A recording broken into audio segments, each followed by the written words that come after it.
makabantay mo, snake mo is Pipiyo for in kayo. and out. Pipiyo. It's not a sign that they're hungry or they're ready to get you. It is simply their way of spelling.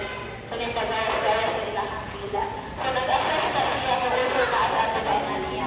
And therefore, snakes is the simply golden pins. Na siya naman mga katubangan sa iyang snout. So, that serves as their heat sensors. That is also called as their sixth sense. So, kana siya natin, it helps them to locate their prey. Since snakes are cold-blooded and they are warm-blooded, it is very important to locate using the pins.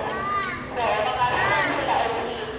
And lastly, na yung ilahang nose, that is just basically for breathing only.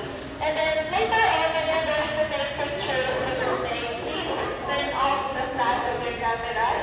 It is because the snakes, they don't have eyelids. So as you can observe, snakes' eyes were always open. At wala rin na siya always. Yung mga identify, either na to sleep or not. So yun na lang snakes. So, especially this one, that has already said this is more elevated to some several light. So this is very using flash later on when taking pictures. Another alam niyo, let's proceed to the body. Uniyahang bone body. So it's the longest part sa snake, no? And then since elongated ang snakes, elongated sa nagiyahang mga organs. So ang iyahang lungs ani is from here up to the middle part. Yung stomach ay naana diri na area. So ana siya. And then, if you would ask, no, how much a snake would swallow? So sa yun ano na size, makitawag na rin mga pinakalamber pag bird size niya. Kaya yun siya ang pinakalamber pag bird size na that's how big the snake can swallow. So 4 times bigger than bird body size. So ano may swallow that big like their head is really small. But now we will compare it to the bird to the Ay, naog na. So the dogs they have like an upper bone sa lulong body at ang ilang that is not really intact.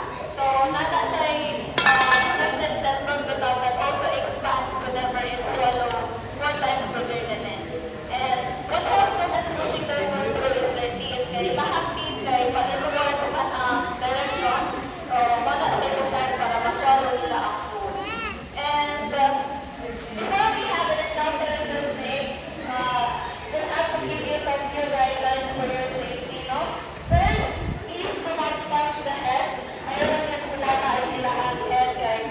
Since kami lang ang pinaka-important na part, ayaw lang yun anak maagyo, guys. They might feel threatened to that. And another is, please do not stand in front of them closely like this. Kaya kung nila sa ilahang humans are well